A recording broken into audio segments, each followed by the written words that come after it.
Prediction Markets Edge right here on the early line for a Tuesday morning action-packed topics here. Great ways for you to invest your money and also look at some playoff action tonight in hockey as well as the NBA, also some Major League Baseball. But, Joe, we're not going to leave out what's going to take place in roughly 2 days. That's the NFL draft. We got contracts, Joe, to take a look at on PME.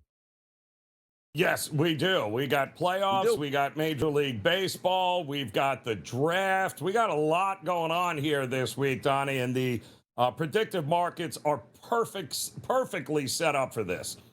No doubt about it, Joe. So let's get started here. Game number 2, Portland and San Antonio, 8 p.m. start tonight. Heavy favorite for the San Antonio Spurs, Joe. I'm looking at Kalshi right now, an 85% chance to win this game. So if you're like, you know what, I want to invest $100 on the Spurs, the payment only back $117. If you think Portland can get it going down there in San Antonio, win this game outright, look at this, Joe. A $100 investment pays back $625. Heavily favored tonight, the San Antonio Spurs. Yeah, and listen, there's actually 2 dogs that got a little bit a little cheaper here overnight, and this is one of them there with Portland. San Antonio opened about 12 and a half, down to 11 and a half right now here. So listen, the market obviously believes San Antonio is going to win this game. But again, this was a team that we saw nothing but San Antonio money come in late in game 1. It pushed it all the way up to 12 and a half, and they ended up winning by 13. But Portland played one of its worst games that it's played in a while, and I think that matters because this is a team that a lot of people expected, Donnie, to give San Antonio a run for their money. They've been one of the best defensive teams in the league. They never played against Wemby. That was a version of San Antonio they didn't play. He didn't play in the 3 games during the regular season. I think they bounce back. All they got to do is shoot a little bit better, and they'll stay within this number, I think, rather easily. And also, we talk about so many times, Joe, you can bet rebounds here in the predictive markets. You can bet point scoring at this point. You want to go for 35 plus, you can get that plus money here. But how about this, Joe? Events tonight, which includes, will they mention the term wingspan tonight, which every time Wemby plays, I feel like you have to notice that. Hey, defensive player of the year, look at that wingspan. It's currently trading at 28% here, Joe, as a chance. But how about this? The contract is actually 64 cents. So a $100 investment pays back $157 if the word wingspan is announced during the telecast with Victor Wembanyama. Let's move it over to Boston. Joe, you know me. I'm a Sixers fan. Let's make this quick and painless as possible here. It's roughly a 2-touchdown favorite, but if you take a look at Boston to win this game outright, Joe, in the marketplace, a $100 investment pays back $12 on the Boston Celtics. The Sixers to spring the upset only listed at an 11% chance. The Sixers were wiped off the basketball court in game number 1 without Joel Embiid. And guess what? Joel Embiid's not back for game number 2 either.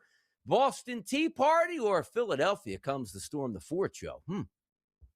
Well, I mentioned, right, we've seen 2 dogs get cheaper here over the last 24 hours, and this is the other one here because Boston opened up a 14 and a half point favorite, Donnie, and now we're looking at 13 and a halves here in some spots. So now the question is really, do we believe that Philadelphia is going to come out swinging here? And I think that's the best way to approach this because obviously there's a significant talent gap between Boston and Philadelphia right now. But again, this is still a ridiculous number, and teams in the NBA at this point, getting boat raced here by 30 points back-to-back games, likely not going to happen here. I think if you're looking at Philly, you're looking at them early, Donnie, first half. And by the way, if you think Boston is just that much better, then bet Boston in the first half to boat race them and then kind of take their foot off in the second half. It's what they did on Sunday. Boston right away in the first quarter, big lead at the half, cruised into the third quarter and smoked the Sixers. But if you are looking for a Sixers angle, Joe, right, you look at Tyrese Maxey and say, if he has a bad game, they're going to get blown out.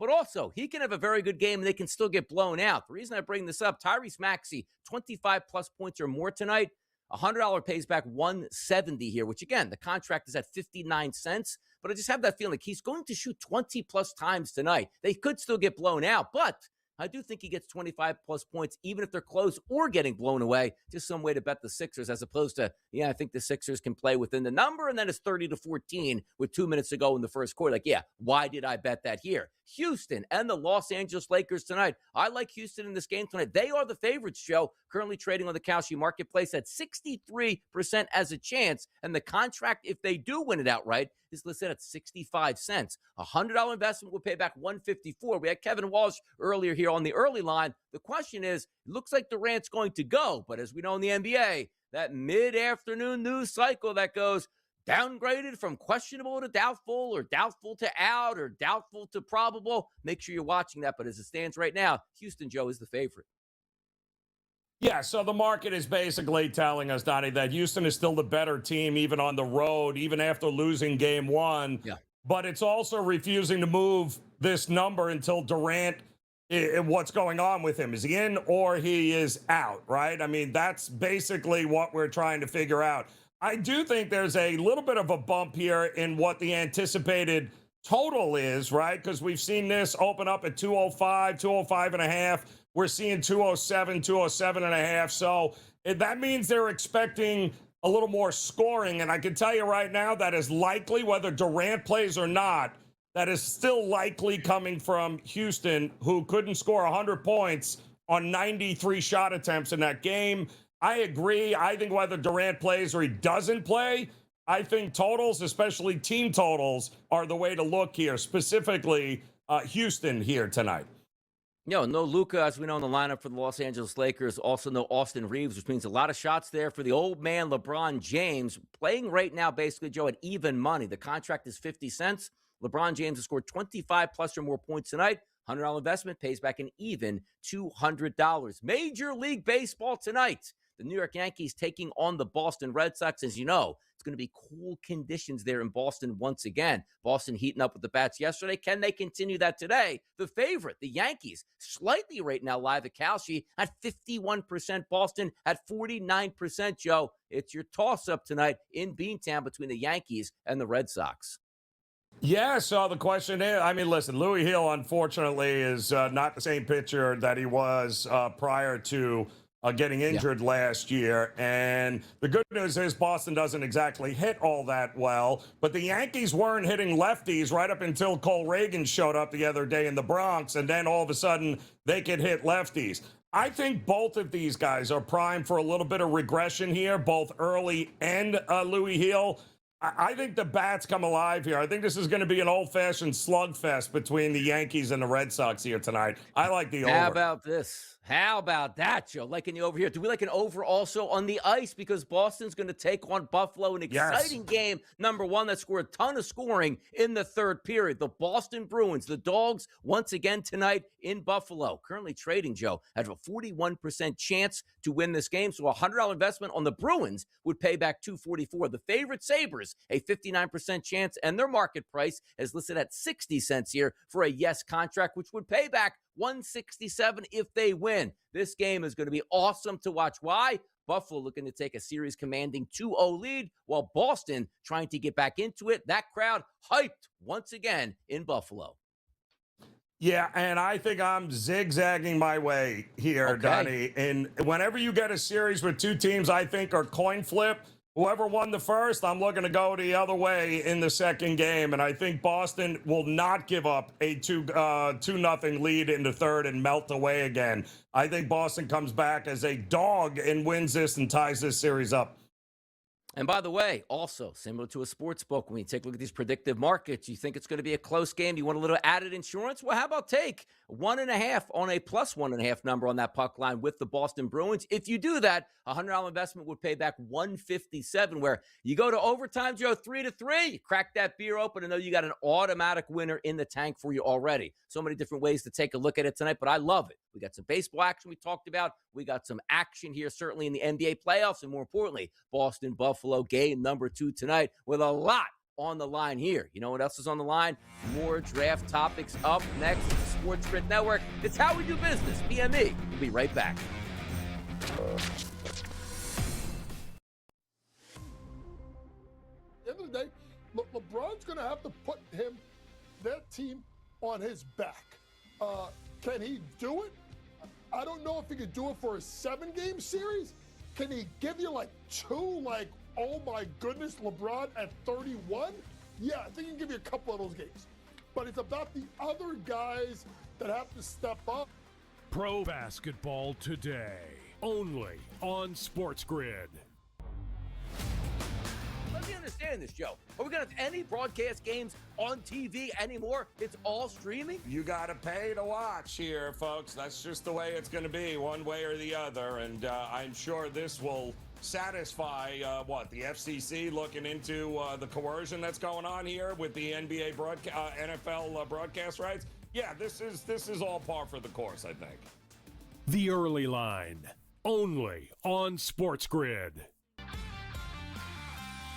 All these idiots out there sounding off on Tiger right now. See, it's so easy to go after a guy that's hurt. He's hurt. Whether you call it whatever you want. He's got a little bit of an issue he's going to fix. Okay? They're attacking. Attack. Why don't you all shut up and let him go do his thing? He had to leave the country to do it because of privacy? That's nauseating to me. Outspoken with Dan Cilio, only on SportsGrid. I see him 15th, 16th, somewhere in that ballpark, and I think that makes sense, Donnie. I don't see him in the top 10. I really don't. I mean, when you look at, let's say, 11, 12, 13, 14, 15, you start going into that, teams like the Cowboys or the Vikings or the Chiefs, and, could they take a flyer? Prediction Markets Edge, only on SportsGrid. That was always routine back when my dad would just stop by.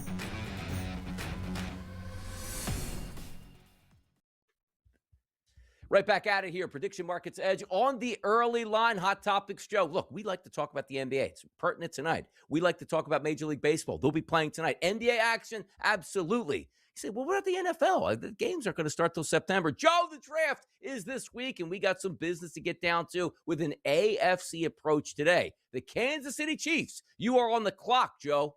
And if you are the general manager, where are we going with our first position drafted here? The Chiefs, understandably, good defense. Spagnuolo's the defensive coordinator. Patrick Mahomes coming back from a devastating knee injury. He wants to start game number 1. The one thing we've noted about the Chiefs over the past couple of years, it's like musical chairs on their offensive line. Do they go that direction? If they do, Joe, in the Kalshi marketplace, that's only listed at a 45% chance. You know the leader, defensive line / edge pass rusher at 70%. And that's recently, in the past few days, Joe, has seen a spike there. Yeah, it's interesting here with Kansas City because you gotta here we are talking about drafts with Kansas City, which doesn't feel right. But, they're at that point now where they do have some holes to fill. They've got some questions, and you got to believe that Andy Reid and company, they've been doing this a while.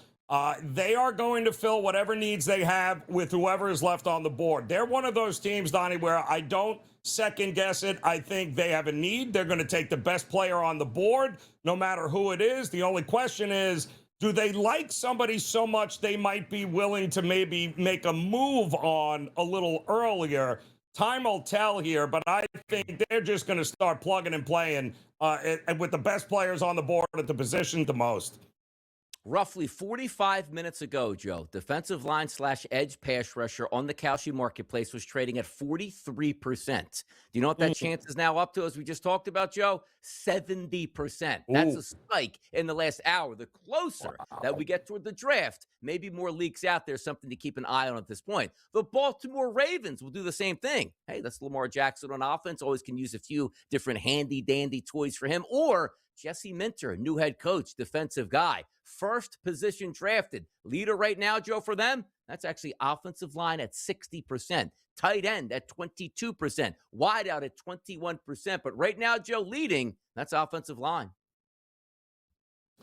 And that makes total sense, right? Because, yes, you've got to protect Lamar Jackson here, and you haven't exactly done that all that well. Injuries have been a big problem for the Ravens offensive line-wise over the last couple of seasons, Donnie. So that makes sense. But this isn't exactly a very big, heavy draft with offensive linemen here. But at the same time, I mean, they couldn't sack and get to the quarterback at all last year, which was another problem. So it would not shock me if Eric DeCosta and company there with the Ravens may decide to go. There's more defensive talent, I think, than offensive line talent.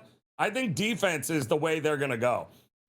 No surprise here for the next team. And again, we're not just picking out random teams that we think can excel, make a playoff run, and possibly win the AFC Championship game and into the Super Bowl. The Buffalo Bills, a lot of pressure. We saw already in hour number one, hey, Josh Allen and the boys getting back to work as a lot of people are going back to that mandatory offseason training. So many teams are starting that up this week, and they're focused on the Sabres. But the general manager, which is Brandon Beane, he's got to be focused on maybe improving that offense. No longer Sean McDermott, a defensive-minded head coach. It's Joe Brady, the offensive coordinator, now the head coach. You look at the Kalshi marketplace, Joe, the one position sticking out right now as the favorite, of course, it's wide receiver, which they can't seem, quite frankly, to get right for Josh Allen. 67% chance here that they pick wide receiver with their first player drafted here. What do you think about that?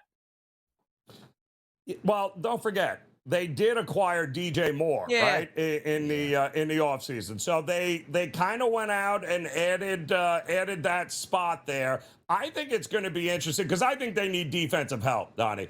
I think they don't know what's going on with Bosa. Is he coming back? They need some help. There are more defensive players here that are available. And I think the Bills have one pick round at number 26. That might be the best available spot on the board left here. And I think there's definitely some needs on the defensive side. It's easy to think maybe they go wide receiver, but I think with the DJ Moore move, I think it could be defense here at that point in the draft. Look, when you're always in the midst of a Super Bowl run, at least you think so, even though Buffalo hasn't gotten to a Super Bowl in a long time, you just take the best player available to help that football team. And Josh Allen eventually will figure it out. You don't want to next time you reach for a wide receiver, it was Keon Coleman. How'd that work out? Don't do it again, Buffalo. Best player available, take him here. Cincinnati, how about this one, Joe? Well, they used the first-round pick, number 10 overall, to say, we already want Dexter Lawrence. We're beefing up that defensive line. They still need so much help on that defense here that if you're looking, the first two positions that are the favorites here on the Kalshi marketplace for the Bengals, cornerback safety, 47%, linebacker, 40%. It looks like, Joe, still, even with giving up that top pick that they had here for defensive line help, they're going to need more help on defense, and that's what the prediction markets are letting us know. Absolutely. They are going to need and they need some secondary help too, because that's been a big problem for them a lot. So, but there are some very good linebackers. I know Rodriguez, the linebacker from Tech, has been rumored here that Cincinnati really likes him. Couple of offensive linemen as well, obviously to protect Burrow. You can never have enough of those. But yeah, I would not shock me if secondary is the spot that Cincinnati looks. How about the New England Patriots here, Joe, making a Super Bowl run last year? Maybe need a little bit more firepower. Looks like they're probably going to get A.J. Brown, but it won't be a draft pick this year. Probably going to be next year or the year after, which means where do they go for some help? The offensive line rebuilt that. You got tight ends out there that are decent. You're going to get A.J. Brown as a wide receiver. You signed Romeo Doubs as well. Your backfield is set. Your quarterback is set, Joe. You got to be leaning towards defense, right? Cornerback safety trading at 45% as a contract. Defensive lineman, edge pass rusher, 59 cents here. Offensive lineman, 40 cents here. I think, Joe, they're going defense here because that offense should be able to be taken care of once they get A.J. Brown. Yeah, and it really depends at this late in the draft, right? In the first round, Donnie, with where they're picking.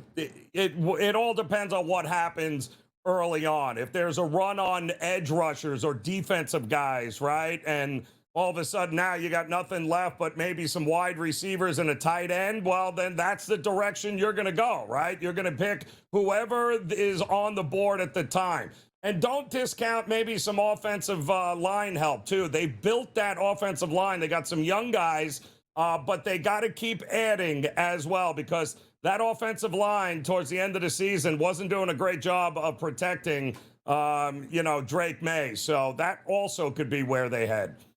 Could be, but that team is looking to take that next step. Got to the Super Bowl, not happy, revamping the offense, getting a good wide receiver, and away they go with Vrabel, who's having a lot of issues, to say the least, here with his football season just getting underway. But we'll be right back on PMA with more Hot Topics.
French Open coming up here, Joe. When we take a look at the Kalshi marketplace here, we cover everything. Look, hey, you got basketball, we got you. You got hockey, we got you. You want the NFL draft? Absolutely, we got you covered. And even into tennis here. The men's French Open winner here listed on Kalshi, the favorite by a wide margin now, Joe. Yannick Sinner, 58% currently here is the contract price, followed by Carlos Alcaraz at 13%. And he's been taking a nosedive lately. Why? Because he might not play. You got to be in it to win it, Joe. And if he's not in it, is it just going to be Sinner running away where you look at that price point of 58 cents going like, sign me up now? Well, it does certainly open it up, doesn't it, a little bit here, Donnie? I mean, don't forget, these two went, what an epic final that was a year ago. Remember, that was just back and forth, back and forth. It was absolutely amazing. And now without Alcaraz available, then yeah, Sinner is going to be a huge favorite. And then the question is, who's going to step up to go up against him? I don't think it's going to matter in Grand Slams. I think it's one or the other. And if Alcaraz isn't available, it's going to make Sinner's path a lot easier, I think, to go ahead and do what he couldn't do against Alcaraz last year, which is end up winning the French Open.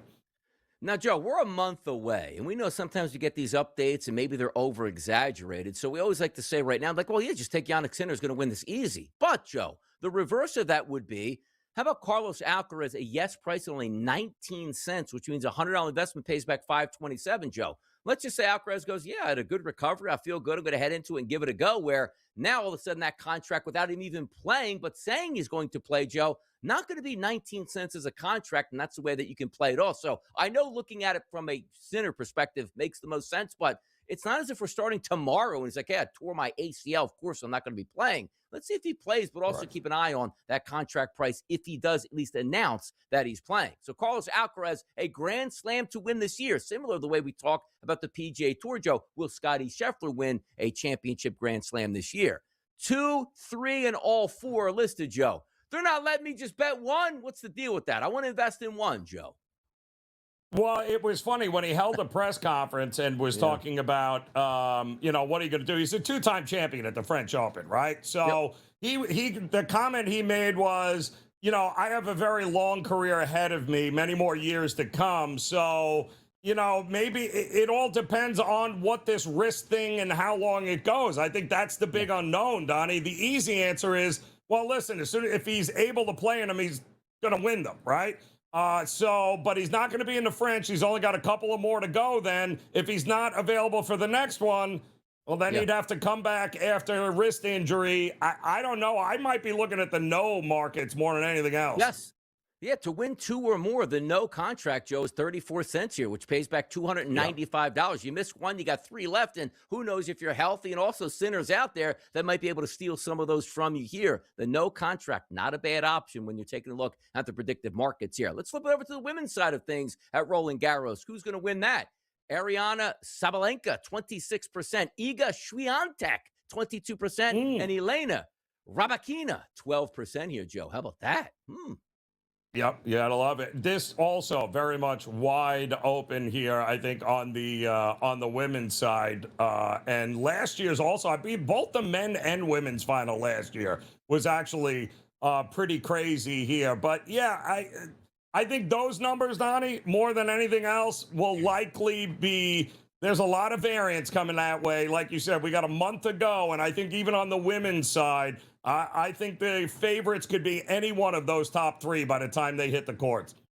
Also, taking a look at some of those American tennis players on the women's side that have made some pretty good runs here, but you want to see if they can win the championship. But on the predictive markets, they don't have to win it, just have to keep advancing. Coco Gauff currently trading at 9 cents right now to be the winner, but also Jessica Pegula, the daughter of the owners of the Buffalo Bills. She's made some strides in some tournaments lately. She's currently trading at 3 cents, which means if she wins it, Joe, a $100 investment pays back $3,334. But also, just got to keep advancing, and that price point will get a little bit better. Yannick Sinner, Grand Slam win this year. 1, 2, or 3, Joe. As we know, maybe not playing up against the stiffest competition there in Carlos Alcaraz. How many do you think we get? It's 84% chance, by the way, to win at least 1. 45%, Joe, to win 2. 19% to win 3 or more Grand Slams this year. Well, I think his odds just got a little bit better here, Donnie, Yes. with Alcaraz not being at the French. Which, by the way, the French is the only Grand Slam he has not won. So this would give him the career Grand Slam if he's able to get it. I'm just going to assume he does, and then the question is, will he get one more? And I think two or more I think it's juicy because I think that's exactly the kind of year he could have if you have a injured Alcaraz and a lot of question marks surrounding him. Yeah, mid to late May is when Roland Garros is going to take place, the French Open. ATP #1 ranked player on the tour as of June 30th. You can also invest in that. Sinner's trading at a 91% clip. By the way, he's #1 right now. So if Alcaraz doesn't play, he's probably still going to be #1 if he wins or loses that tournament here. Something to keep an eye on, but that'll do it for today's Prediction Markets Edge on a Tuesday. We'll see you back on a Wednesday. Enjoy the rest of your day.